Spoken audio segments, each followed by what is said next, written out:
What is normal these days? I am a people's person. Friends can rock up anytime they like. What we miss about any place is the people. So this country gives us a lot of opportunities. More than that, I love walking and I love hiking. Monica is a social butterfly.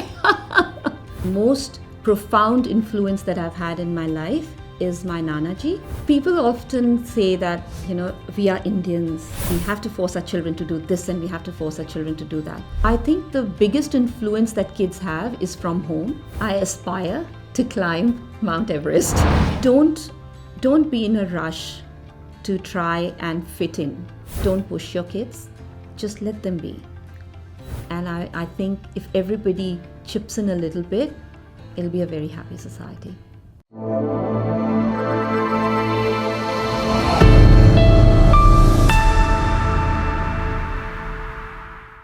Hi, I'm Monica Kilam. I'm a mother of two very beautiful boys. My husband and I, we moved to Australia about 26 years ago and we call it home here. We're both working parents and we absolutely love this place. It's given us a lot and I hope that as we age and as we grow, we can contribute back to this society. We didn't migrate here, but we just moved here to study. We were married for 4 years in India before we moved here. So both my husband and I came here to study. We studied for a couple of years and then whilst we were studying, somebody told us that I, being the spouse of a full-time student, I could work. So I just started to look for some work. Luckily, I landed myself a really nice job with Siemens. So and then after that, I just left the studies, and I'd already done my master's, so I didn't really need to study further. So this was just to accompany my husband. I started working and then just started to like the place. I made a lot of friends at work and just started to enjoy the way of life here. Both of us were free. We didn't have kids at the time, so it was a really nice life. A little bit of adventure, a little bit of freedom. So we then somebody prompted us to file our papers here and start to file our papers for permanent residency. We did that as a fluke. We never intended to stay here, but then rest is history. We filed the papers. Within 6 months, we got our PR, and then we just stayed on. And we had our kids over here, and I've got 2 boys. They've all grown up now. We just carried on living here, and yes. What do you do for a living? I work as an IT consultant for a living. It's a full-time job, 9 to 5, very easy. But outside work, I also have a couple of interests, and I've started up with a couple of my friends. We started up an organization called Aquila Events. So we organize wedding events, expos, and now slowly foraying into other kind of events as well, event management. So that's what I currently do. What is a normal day like in your life? A normal day. What is normal these days? I get asked that question, what's a normal day? And I feel, what's the answer to that? What's the right answer to that? There's no normal day anymore, I think, especially after the pandemic. I think all the routines that we've had so far have just, the routine that we were brought up with, the concept of routine that we were brought up with, that has sort of changed a lot since the pandemic. So a normal day for me is no longer going into work every day. This is hybrid work environments, so we work from home a lot. So just getting up in the morning, I've got a furry baby, so having a bit of a good time with him. Morning routine is just sitting with him, spending some time with him in the morning, having my breakfast, starting work. But work doesn't seem like work anymore because it's always in the premises, in the surrounds of your house, your own comfortable environment. But then usually we try to fix our timing such that we don't hamper work and we don't mix our work and household too much. But then by 5:30, 6 o'clock, depending on the day, how work progresses, we finish up, and then after that it's time with kids and and us and dinner and just the normal day-to-day things that you would normally do. I am a people's person, therefore I just feel that friends can rock up anytime they like. So even on a weekday, I have friends calling in, or we visiting friends. So we do that. Can you share what motivated you to migrate to Australia? Yeah. So as I have mentioned before, I moved to Australia not with the intention to migrate, but just to study and just to enjoy some enjoy working overseas, studying and working overseas. But the fact that we landed a job, and then I started to really enjoy the environment and the people, and it was very easy to assimilate with the Australians here and the people. So therefore we just, on a whim, like a friend goaded us, and we filed our papers for PR, and that's how we migrated. What do you miss most about India? I have to say, what we miss about any place is the people and the relationships. So I wouldn't say that I'm here because I didn't want to be here and my heart isn't sitting in India and I'm here because I've been forced to be that way.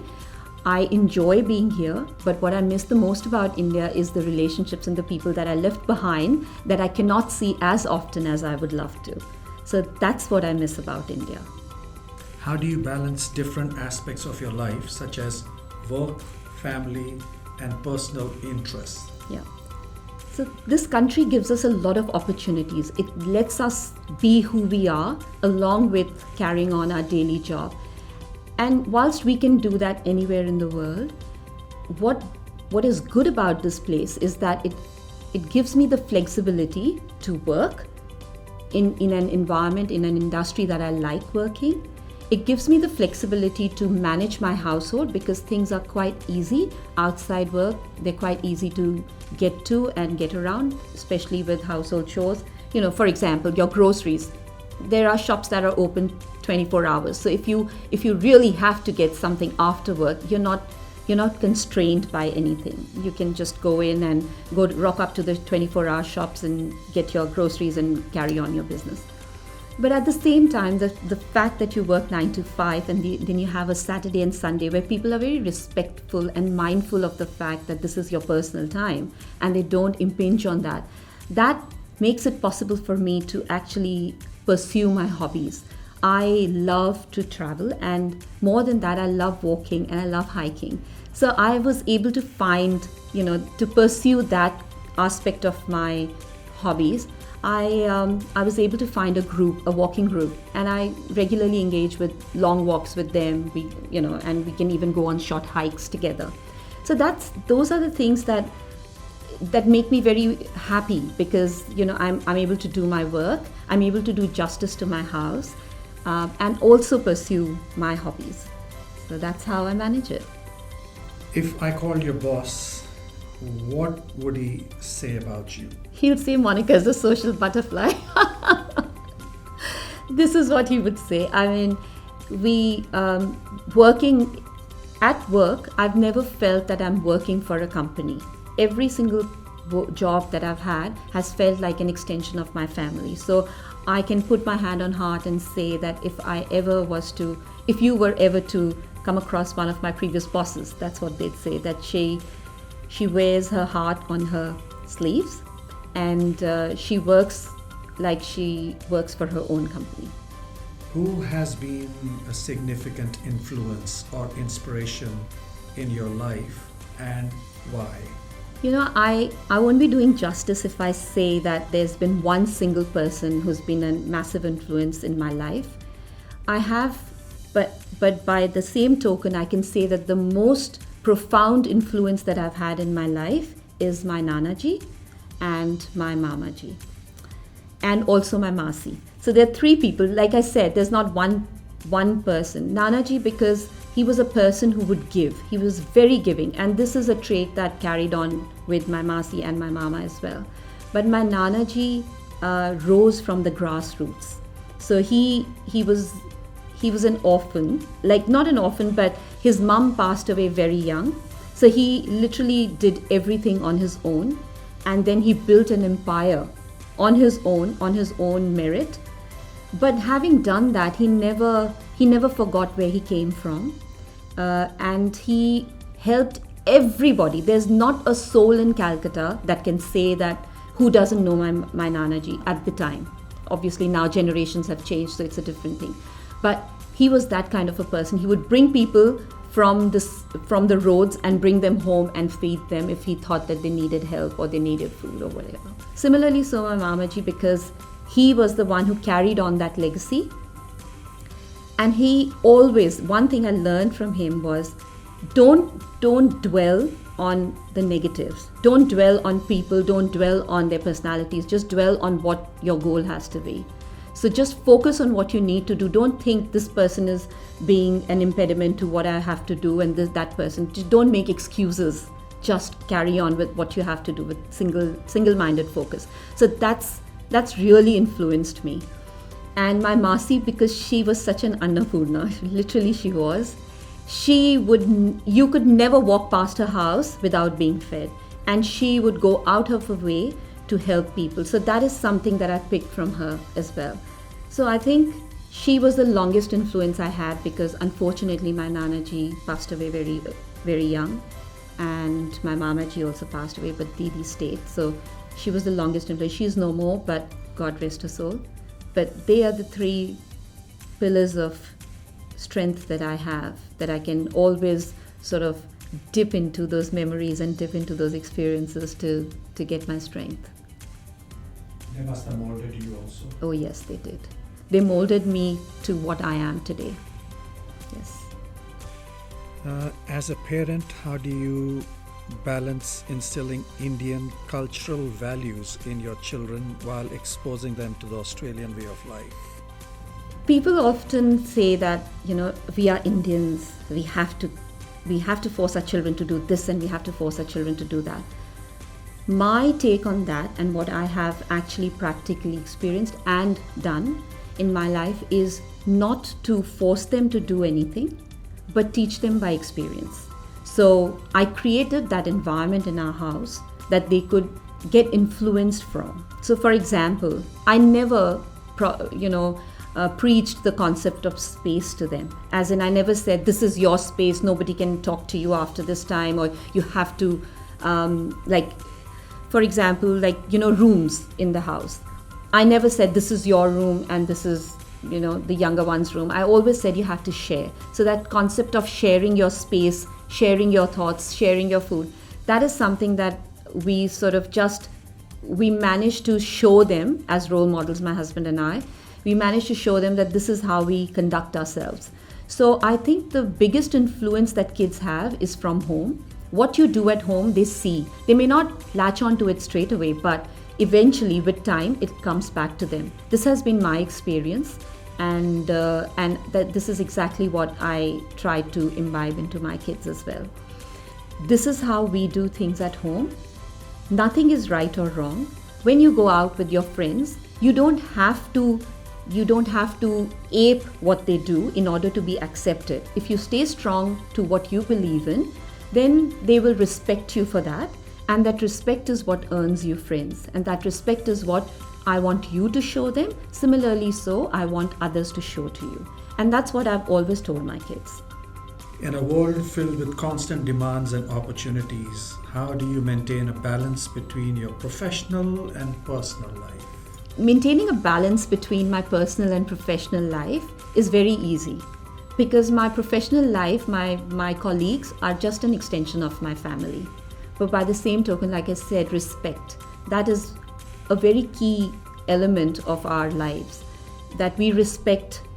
By doing so, we actually get them to respect our sentiments and our values. And that's how we maintain that balance. As in, if work demands me to work certain hours beyond my, say for example, 9 to 5 or Monday to Friday time frame, they can approach me and they can ask me, and if they ask me and I'm able to do it in consent with my family without hindering their commitments, then we do that. And that's a general understanding within the family, between every member of our family, that if we communicate.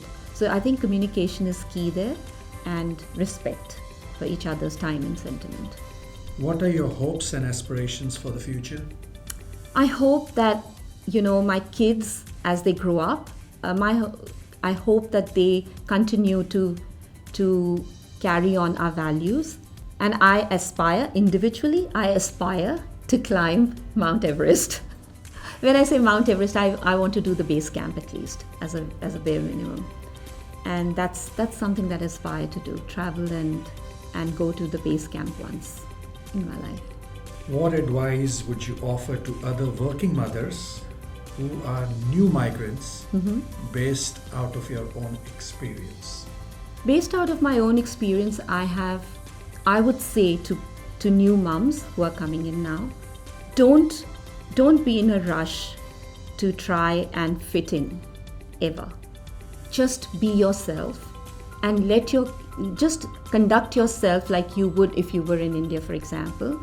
But by the same token, have respect and for other people's sentiments. Don't impose yourself, but by the same token, don't be in a rush to ape what others are doing, because your individuality, if you can maintain that stands out, and that gets passed on to your kids as well. They feel a sense of worth for who they are rather than for who they are trying to be. So that's my advice to new moms. Don't push your kids, just let them be. What is happiness? Happiness for me is family.